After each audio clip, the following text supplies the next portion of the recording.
बिस्मिल्लाहिर्रहमानिर्रहीम। अस्सलाम वालेकुम स्टूडेंट्स, हाउ आर यू। उम्मीद करती हूँ आप सब खैरियत से होंगे। Welcome back to learn with Bushra with another very informative and interesting video related to animal behaviour that is parental care. Parental care एक बहुत इंपॉर्टेंट और बहुत इंटरेस्टिंग टॉपिक है और आज की वीडियो उसी से रिलेटेड है। पूरी वीडियो देखें आप, इसके अंदर हम तमाम इंफॉर्मेटिव और इम्पोर्टेंट पॉइंट्स को कवर करेंगे। तो ये इंटरेस्टिंग वीडियो होने जा रही है। तो आई होप आपने अपने कॉपी पेन को हाथ में ले लिया होगा। स्टार्ट करते हैं अपना आज का topic that is parental care. सबसे पहले हम ये देख लेते हैं कि what are the key concepts related to the parental care, जिसमें सबसे पहले हमें डेफिनेशन उसकी स्टार्ट करनी है। टाइप्स, डायरेक्ट पेरेंटल केयर और इनडायरेक्ट पेरेंटल केयर क्या होती हैं। Strategy about parental care, conflicts among family members over the parental care, sexual conflict over the parental care, intrabrood conflicts, ये सारे हमने इसको डिस्कस करना है। उसके बाद हम उसके फैक्टर्स को पढ़ेंगे, जिसमें हमने बात करनी है कि फैक्टर्स कौन कौन से ऐसे हैं जो कि उसके ऊपर असरअंदाज हो रहे हैं। जिसमें हमने life history and life span को पढ़ेंगे, certainty of paternity, gender of offspring जिसको हम सेक्स एलोकेशन कहते हैं, वो इन पे असरअंदाज होता है। Overall patterns of parental care कौन कौन से होते हैं और कौन कौन प्रोवाइड करते हैं पेरेंटल केयर, जिसमें हमने फ़ीमेल केयर पढ़नी है, बाई पेरेंटल केयर पढ़नी है और मेल केयर पढ़नी है। फिर हमने बात करनी है dispersing with the parental care, जिसके अंदर हमारे पास क्या आ जाता है, ब्रूड पैरासाइटिज्म आ जाती है। तो स्टार्ट करते हैं डेफिनेशन से। क्या है, what is the definition of the parental care. तो एक साइंसदान था जिसका नाम था ट्राइवर्स, उसने डिफ़ाइन किया पेरेंटल इन्वेस्टमेंट और cares as any investment by parents और its offspring that increases the survival of that offspring while decreasing the ability of the parent to invest in the other offspring. ये एक ऐसा अमल है जिसके अंदर parents या कोई भी ऐसा ऑर्गेनिज़म उसको वो इंक्रीज़ करता है चांसेस फॉर द सर्वाइवल और उसको एक केयर प्रोवाइड करता है। उस एक अमल को हम नाम दे रहे हैं parental care. Such behaviour includes incubation of eggs, feeding, protection from predators. Like अगर वो एग्स की इंक्यूबेशन कर रहा है, फीडिंग कर रहा है या प्रीडेटर से प्रोटेक्शन कर रहा है, ये सारे बेटा जो अमल हैं वो किस में आ जाएंगे, पेरेंटल केयर में आ जाएंगे। तो फिर हमने बात करनी है कि टाइप्स कौन कौन सी हैं पेरेंटल केयर की। तो जैसे आपको पता है कि दो टाइप्स हैं, एक है डायरेक्ट पेरेंटल केयर और दूसरी है indirect. What is direct parental care. Direct parental care includes behaviours that have an immediate physical impact on the offspring and their survival. जैसे आपको वर्ड ही बता रहा है डायरेक्ट, इट मीन्स कि उनका एक फ़िज़िकल या इमीडिएट एक असर होता है ऑफस्प्रिंग के ऊपर जो नज़र आता है, डायरेक्ट उनका असर होता है। फॉर एग्ज़ाम्पल अगर हम मैमल्स की बात करें तो मैमल्स के अंदर डायरेक्ट पेरेंटल केयर जो है वो अपने इंक्लूड करती है बिहेवियर्स, जैसे कि वो नर्सिंग कर रही है, वो फीड कर रही है बच्चों को, उसको ग्रूम कर रही है, उसको कुछ ना कुछ ट्रांसपोर्ट कर रही है, प्रोवाइड कर रही है और उसको जो है वो यंग को केयर प्रोवाइड कर रही है। वो एक फ़िज़िकल हम देख सकते हैं उसको, that is the simple direct parental care. Simple है। लेकिन इनडायरेक्ट पेरेंटल केयर क्या है। Indirect parental care includes behaviors that parents may perform while away from the young. Such behaviors may not involve direct physical contact with the offspring. अब इसमें क्या होता है, इसके अंदर वो पेरेंट उनको केयर तो प्रोवाइड कर रहे हैं बट फिज़िकल उनके साथ टच में नहीं है या उनको अपेरेंटली उनको प्रोवाइड नहीं कर रहे, बल्कि क्या कर रहे हैं, इनडायरेक्टली उनको जो है वो ऑफस्प्रिंग के साथ वो कॉन्टैक्ट में हैं और उनको इनडायरेक्टली प्रोवाइड कर रहे हैं। एग्जाम्पल देखें, जैसे कि मेल और मंकी जो है वो फीड करता है लैक्टेटिंग फीमेल्स के। तो ये लैक्टेशन जो है वो एक इनडायरेक्टली उसे वो लैक्टेशन से, जैसे वो माँ से दूध ले रहा है तो इनडायरेक्टली वो क्या कर रहा है, उसे न्यूट्रिएंट्स ले रहा है और एज अ रिज़ल्ट उसको क्या मिल रही है, उसको प्रोटेक्शन मिल रही है, उसको ताकत मिल रही है और उसको क्या मिल रही है, वो ग्रूम अप हो रहा है। That is the indirect parental care.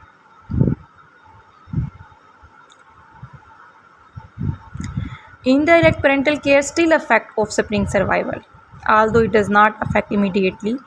Mammals के अंदर indirect form of parental care के अंदर हम जो है acquire at determining critical resources, building and maintaining nests and dens defending offspring against predators वगैरह के अगेंस्ट जो है हम इस तरह का जब अमल करते हैं, जैसे कि मैंने आपको बताया कि हम कोई बिल्डिंग कुछ मेंटेन कर रहे हैं, नेस्ट वगैरह को, तो ये एक इनडायरेक्ट पेरेंटल केयर में आ जाता है।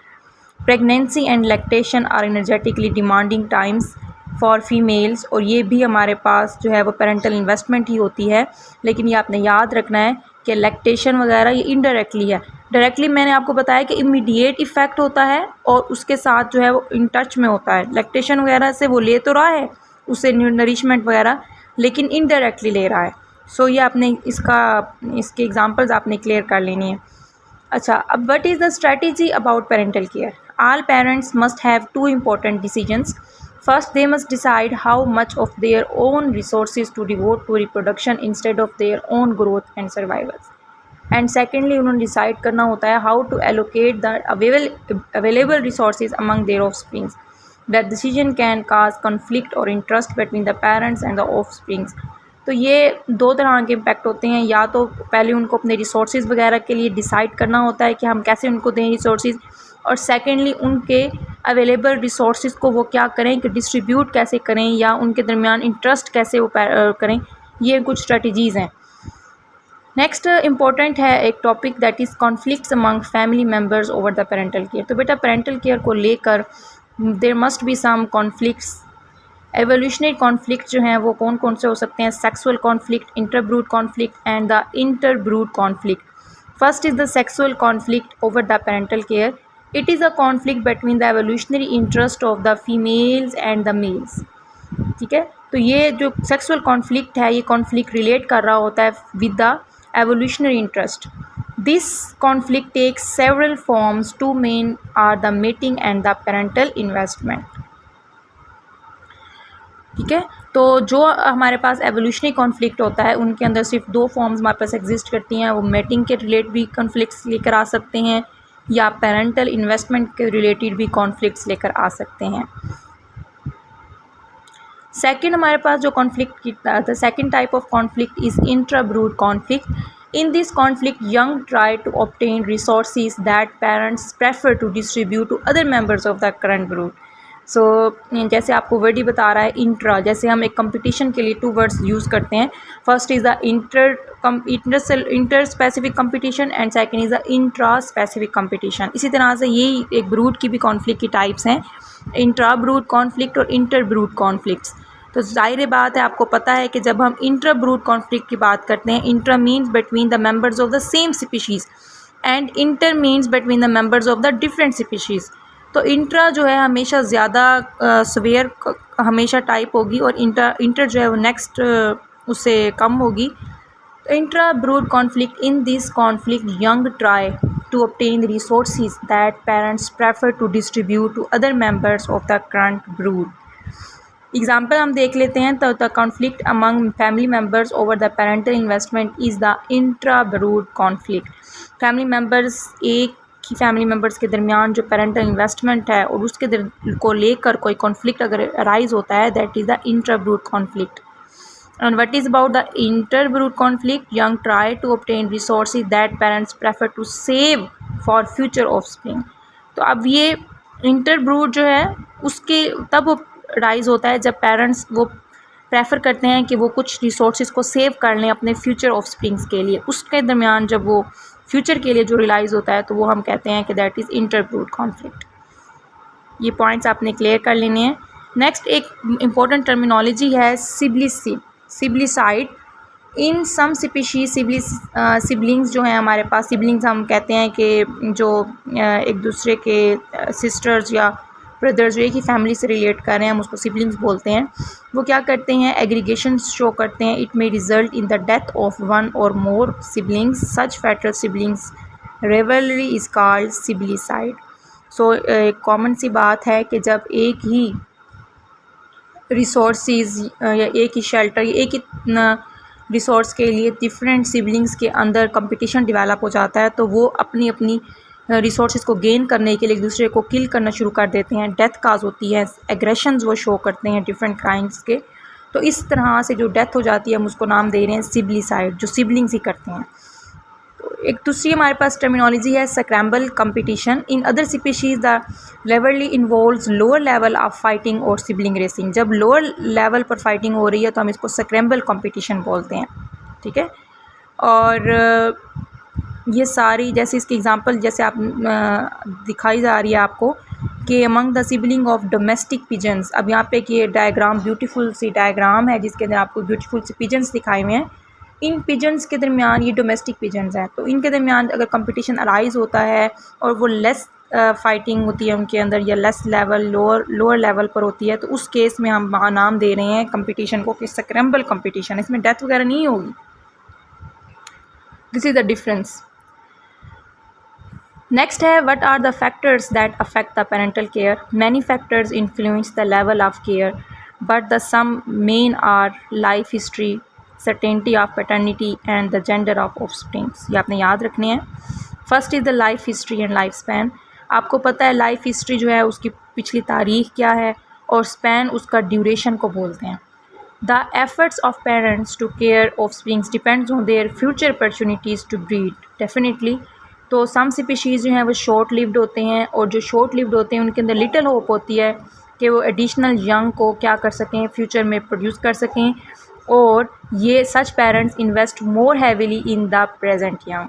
तो ये आपने याद रखनी है। और कुछ पेरेंट्स ऐसे होते हैं जो लॉन्ग लिव्ड स्पीशीज़ होती हैं, अब उन्होंने कुछ अपनी जो केयर है वो फ्यूचर सिबलिंग्स के लिए भी, फ्यूचर बच्चों के लिए भी बचा कर रखनी होती है। तो जो लॉन्ग लिव्ड स्पीशीज़ होते हैं वो लेस केयर पेरेंटल केयर देते हैं, और जो शॉर्ट लिव्ड स्पीशीज़ होती हैं वो मोर पेरेंटल केयर प्रोवाइड करती हैं टू देयर अर्लियर यंग्स। ठीक है, जैसे एग्जांपल देने हैं वो आपको लीक स्टॉर्म पेट्रल की। तो यहाँ पे ये आपको ब्यूटीफुल सा एक पिजन दिखाया हुआ है, इनकी लाइफ हिस्ट्री जो है वो दिखाई हुई है। डिपेंड करती है कि अगर इनकी लाइफ हिस्ट्री शॉर्ट होगी तो इनका जो पेरेंटल केयर है वो ज़्यादा होगा, अगर इनकी लाइफ हिस्ट्री ज़्यादा है तो इनकी parental care related to their offsprings कम होगी। Second the factor is certainty of the paternity. Triver ने सजेस्ट किया था that parental care towards young is correlate with their likelihood of the genetic relatedness. Female जो हैं वो या mother's की जब बात करें वो ज़्यादा गारंटीड जो है मैटरनिटी या ज़्यादा पेरेंटल केयर शो करती हैं। They ensure that 50% of their genes are present in each of their progeny because the mothers or the maternity he is responsible for the offspring, so that's why they give care to their offsprings more। तो आपने ये common observation भी की होगी कि mother जो है वो ज़्यादा पेरेंटल केयर शो करती है। फिर वो कहता है कि reliability of paternity is greater when eggs are fertilised externally instead of inside the females. Definitely जब एग्स को फर्टिलाइज एक्सटर्नली करना है तो डेफिनेटली उनको ज़्यादा प्रोटेक्शन की ज़रूरत है, क्योंकि बाहर उनको बहुत सारे फैक्टर्स, बहुत सारे प्रीडेटर्स, बहुत सारे रिस्क का सामना करना पड़ता है, to be stolen, to be injured, to be raptured. तो इस वजह से उनको बाहर ज़्यादा ही ग्रेटर अमाउंट में पैटर्निटी शो करनी पड़ती है इंस्टेड इनसाइड। तो ये कुछ चीज़ें हैं जो आपने याद रखनी है।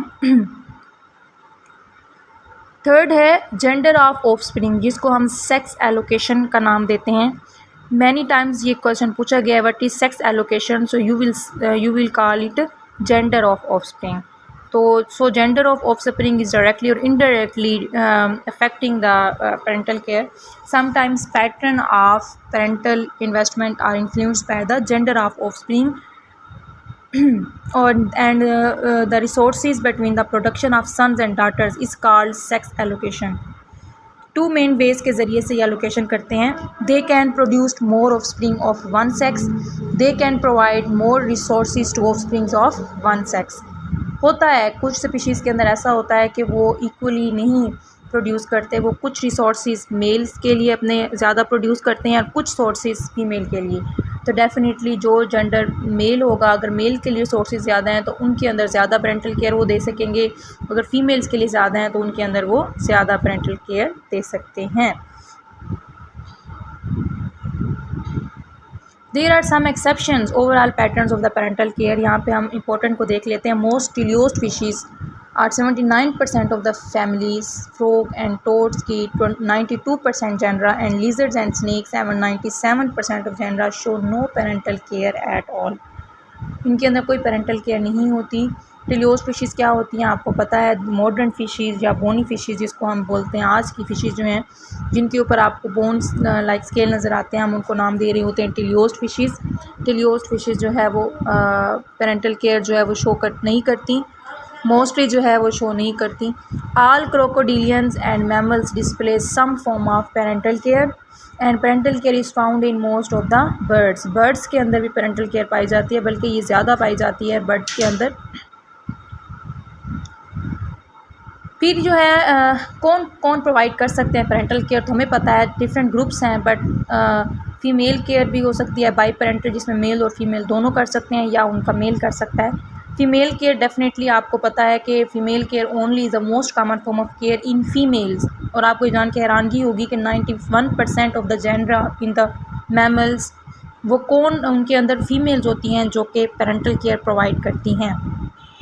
इनकी रीज़न क्या होती है, because there is an internal gestation and lactation period, and that gives a main role to the female for the parental and for parental care to their offsprings, and they will care their offsprings in this way. Male mammals cannot take over the duties of pregnancy and lactation, so in this way इनके अंदर opportunity ज़्यादा नहीं होती।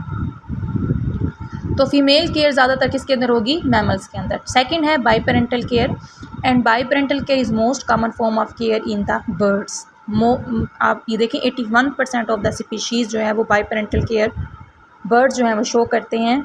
Bird जो हैं outside the mother's body वो develop होते हैं, एम्ब्रियोज़ वगैरह बनता है। एम्ब्रियोज़ जो हैं वो आपको पता है योग के साथ अटैच होते हैं और योग के से अपने न्यूट्रिशन ले रहे होते हैं, और फिर जैसे वे एग से बड़े होते जाते हैं उनकी पेरेंटल केयर जो है वो क्या होती जाती है, कम होती जाती है, और वो इंडिपेंडेंट होते जाते हैं।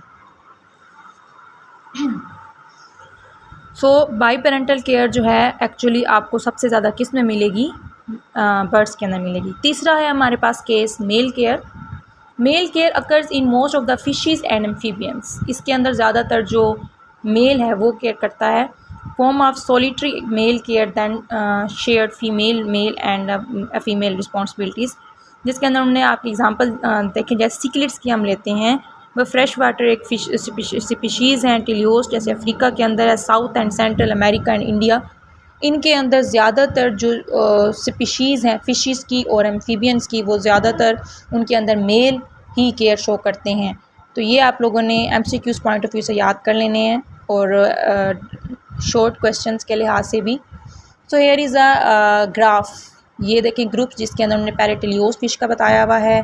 टेलियोस्ट फिश बिल्कुल पेरेंटल केयर शो नहीं करती। मेल 10% शो करते हैं, फीमेल 1% शो करती है, बाई पेरेंटल 3%।